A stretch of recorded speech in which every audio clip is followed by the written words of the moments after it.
Hello Pinky, hello Chintu. Hello Chintu and Rahul, how are you both? Hey friends, nice to meet you both here.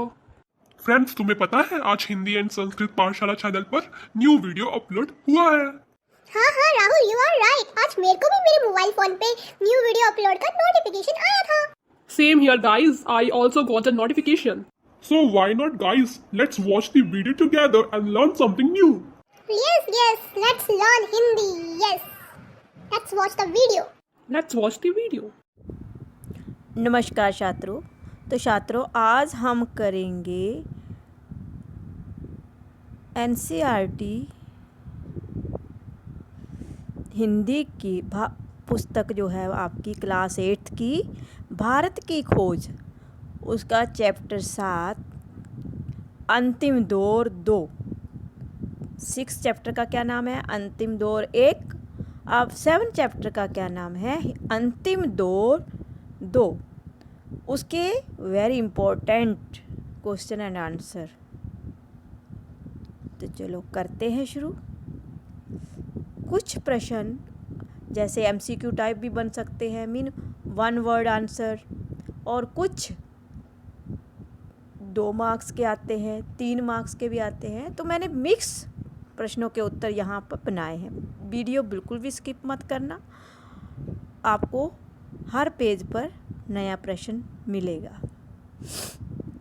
Bharat में आज़ादी के लिए किन 2 गुटों ने जन्म लिया?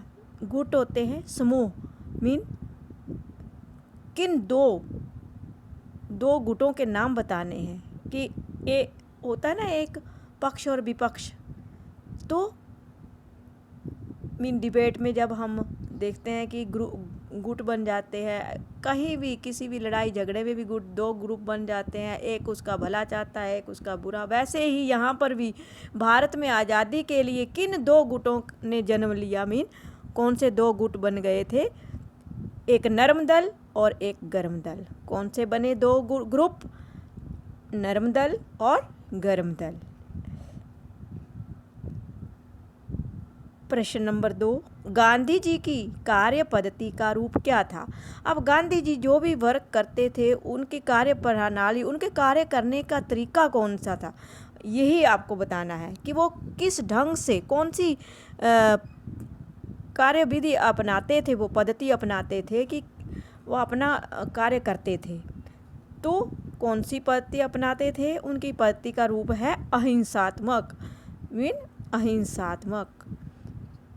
अहिंसात्मक पद्धति के रूप में ही गांधी जी कार्य करते थे। अब यहाँ पर पूछा गया है कि विभाजन में किस नेता का योगदान रहा? अब विभाजन हुआ तो उसमें कई नेताओं ने पार्टिसिपेट किया होगा, परंतु उसमें से सबसे ज़्यादा योगदान किसका था? मिस्टर जिन्ना का। कांग्रेस किस सिद्धांत पर खड़ी थी? अब कांग्रेस जो पार्टी थी वह कौन से रूल को, कौन से सिद्धांतों को फॉलो करती थी? तो वह करती थी राष्ट्रीय एकता और लोकतंत्र। कांग्रेस पार्टी जो थी उसके क्या सिद्धांत थे छात्रों? राष्ट्रीय एकता, मीन राष्ट्र में एकता होनी चाहिए, और लोकतंत्र होना चाहिए, लोगों का राज, लोकतंत्र। प्रथम विश्व युद्ध के समय राजनीतिक स्थिति क्या थी? जब पहला वर्ल्ड वार हुआ, प्रथम विश्व युद्ध हुआ, वर्ल्ड वार पहला, फर्स्ट वर्ल्ड वार, तो उस समय पॉलिटिकल पोजीशन बतानी है कि उस समय की राजनीतिक जो स्थिति थी वो कैसी थी। तो कैसी थी वहाँ की जो राजनीतिक स्थिति? काफ़ी उतार वाली थी, मीन काफ़ी स्थितियाँ ऊपर नीचे होती होंगी। कभी प्रथम विश्व युद्ध के समय जब राजनीतिक स्थितियाँ जो थी उतार पर थी। उतार पर मीन कुछ सुधार कार्य कर रही होंगी, कुछ अस्त व्यस्त हो गया होगा सब कुछ। तो यही राजनीतिक स्थिति थी वहाँ पर। युद्ध के बाद काफ़ी कुछ चेंजेस आते हैं, तो प्रथम विश्व युद्ध के में आए होंगे। कांग्रेस में 2 दल, मीन 2 ग्रुप कौन कौन से थे। अब कांग्रेस में दो ग्रुप के पूछ रहा है कि अगर कांग्रेस थी तो कांग्रेस के दो ग्रुपों के नाम बताइए। उसमें कौन से दो ग्रुप हो गए, तो वह थे छात्रों गर्म दल और नर्म दल जो थे वो कांग्रेस पार्टी के ही ग्रुप थे, गर्म दल और नर्म दल। प्रथम विश्व युद्ध के बाद देश में लोगों की क्या स्थिति थी। अब ये पूछा गया कि फर्स्ट वर्ल्ड वॉर हुआ तो उसके बाद देश में जो लोगों की पोजीशन थी या स्थिति थी वह कैसी थी, वही बतानी है। तो उनकी स्थिति ये है। दो नंबर वाले 3 नंबर वाले प्रश्न शुरू हो गए। 2 नंबर वाले 2 में भी पूछ सकते हैं, 3 में भी आ सकते हैं, ठीक है। तो प्रथम विश्व युद्ध के बाद देश में आम लोगों की स्थिति जो थी दयनीय थी। मजदूर वर्ग, मध्यम वर्ग सभी आक्रांत थे। आक्रांत में क्रोधित होते होंगे और उनका बड़े पैमाने पर शोषण हो रहा था, शोषण भी किया जा रहा था। देश में भूखमरी और गरीबी बढ़ती जा रही थी। युद्ध के बाद काफ़ी चेंजेस आते हैं। अभी करंट बात करें तो वहाँ अभी युद्ध कहाँ हुआ, यूक्रेन का। तो देखो कितने दिन चला था वो तो एक इतिहास बन गया और अभी भी शायद होगा। तो वहाँ पर जाकर देखो कि टीवी में न्यूज़ आते हैं उसके माध्यम से सुन सकते हैं कि वहाँ कैसी स्थिति हो गई है। तो युद्ध के बाद तो आप भी सोच सकते हैं कि कैसी स्थिति हो जाती है, कैसी लोगों की हालत हो जाती है। खाने के लिए तरसना पड़ता है, पीने के लिए, घर के रहने के लिए, है ना, काफ़ी बातों के लिए उनको तरसने पड़ता है। अब यहाँ पर मार्शल लॉ क्या था, एक लॉ कानून बना वहाँ पर, तो वह क्या था, मार्शल लॉ क्या था, इसके बारे में पूछा है। तो मार्शल लॉ अंग्रेजी सरकार द्वारा बनाया गया छात्रों एक ऐसा कानून था जिसमें किसी भी व्यक्ति को किसी भी समय पुलिस व न्यायालय के आदेश के बगैर ही उनको कोई परमिशन नहीं लेनी पड़ती थी। बिना परमिशन के, बिना आदेश के ही, बिना कुछ सोचे समझे ही क्या होता था, बगैर का अर्थ है बिना कुछ सोचे समझे ही निशाना बनाया जा सकता था किसको, लोगों को। जहाँ जो जिसको लगेगा गलत है तो वो सीधा गोली मार दिया जाता था। तो किसी की परमिशन नहीं थी। ये मार्शल लॉ जो वहाँ पर था उस टाइम, उसकी बात हो रही है। कानून जो मार्शल लॉ बना तो उसमें यही बात थी कि किसी की परमिशन के बिना ही वहाँ पर गोली चला दी जाती थी, किसी को भी मार दिया जाता था। गांधी जी द्वारा देश की आम जनता पर क्या प्रभाव पड़ा, यहाँ पर मिसिंग वर्ड है। गांधी जी द्वारा देश की आम जनता पर क्या प्रभाव पड़ा। अगर गांधी जी ने आंदोलन किए या उनके भले के लिए कोई कार्य किया तो उनका जो था जनता पर क्या प्रभाव पड़ा, क्या इफ़ेक्ट पड़ा उसका। तो गांधी जी द्वारा आम जनता को काम करने पर डरो मत किए जाने पर ब्रिटिश सरकार का डर समाप्त हो गया। गांधी जी लोगों को यही बोलते थे कि डरो मत। तो उनके ऐसा बोलने से ही कि ब्रिटिश सरकार का डर समाप्त हो गया। वे अपने कार्य करने लगे, हौसला और साहस की वृद्धि हुई और मनोवैज्ञानिक परिवर्तन दिखाई पड़ने लगे। अगर हम डरते हुए को और ज़्यादा डराएंगे तो वो तो बेचारा वैसे भी मर जाएगा। अगर उसको थोड़ी सी हिम्मत मिल जाती है, उसको पावर मिल जाती है तो वो अच्छा कार्य करता है। तो गांधी जी द्वारा भी जनता अंग्रेज़ों से डरती थी, परंतु उनको कहते थे कि डरो मत, कुछ नहीं बिगाड़ सकती ब्रिटिश सरकार। ब्रिटिश का डर समाप्त हो गया। अब लोगों को ऐसा कहा गया तो उनका ब्रिटिश सरकार के प्रति जो डर था वह खत्म हो गया। वे अपने कार्य करने लगे, हौसला और साहस की वृद्धि हुई, मनोवैज्ञानिक परिवर्तन दिखाई पड़ने लगे।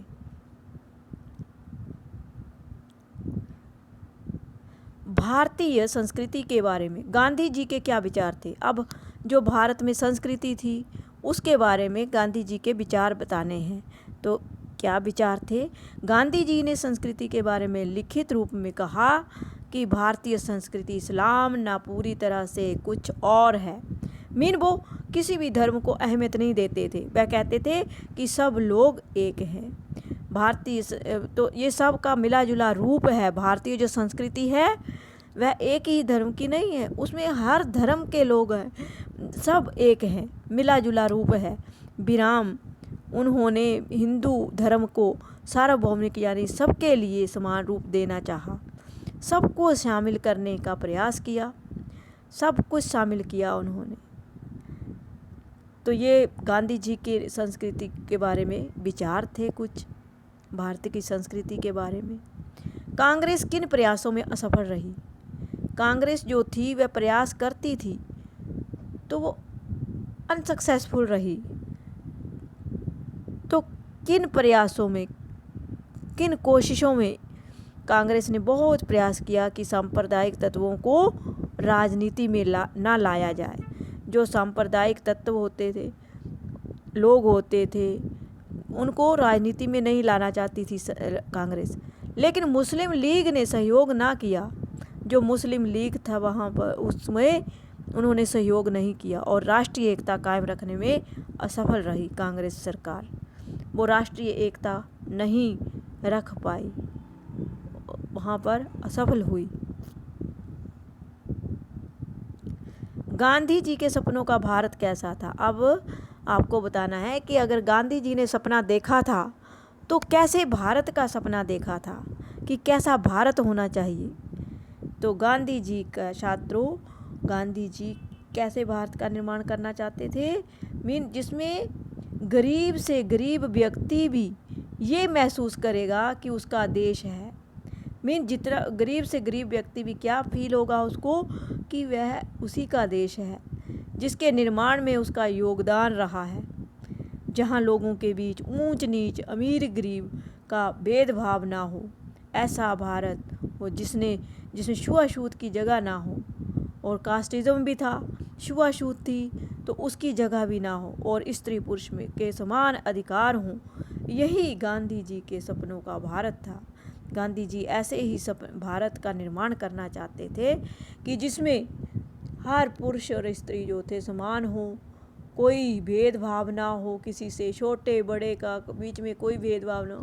क्योंकि अक्सर देखा जाता है कि भारत में विभिन्न प्रकार के लोग रहते हैं, कोई विभिन्न धर्मों के लोग रहते हैं, मिली जुली संस्कृति है भारत में।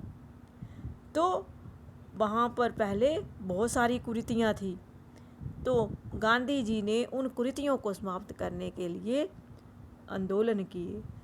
तो एक ऐसा भारत चाहते थे जहाँ सब एक साथ मिलजुल कर रहें। तो ये था हमारा प्रश्न नंबर 8। अब 9, गांधी जी की कार्य प्रणाली क्या थी? अब कार्य करने के तरीका फिर से पहले 1 मार्क्स का MCQ टाइप भी आ सकता है। तो अभी ये प्रश्न जो हैं लास्ट वाले वो तो 3 मार्क्स के भी आ सकते हैं, 4 के भी आ सकते हैं। तो अब इसमें कितना भी लिख दो, आपको चैप्टर की स्टोरी पता होगी तो आप इसमें काफ़ी बातें लिख सकते हैं, अपने मन से बढ़ा सकते हैं। गांधी जी की कार्य प्रणाली के बारे में बताना है।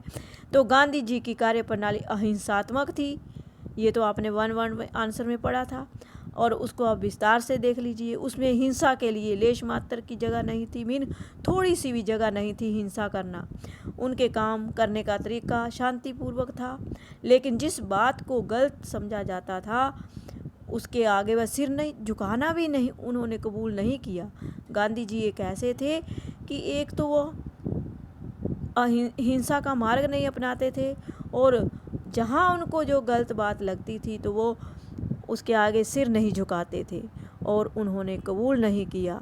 उन्होंने लोगों को अंग्रेज़ों के द्वारा दी गई पद भैया वापस करने के लिए प्रेरित किया। जो भी अंग्रेज़ों ने दिया उनको वापस करने के लिए प्रेरित किया लोगों को। सभी ने अवज्ञा आंदोलन का असहयोग आंदोलन देख रेख में भारत में चले, सभी ने अवज्ञा आंदोलन भी चला, असहयोग आंदोलन सब महात्मा गांधी की देख रेख में ही भारत में चले थे, जिन्होंने अंग्रेजी सरकार को उखाड़ कर रख दिया।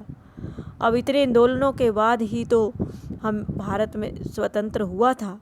ये तो आपने सब में पढ़ा होगा, SST में भी पढ़ा होगा, और इतिहास गवाह है कि किसने योगदान दिया। तो ये थे हमारे 9 प्रश्न।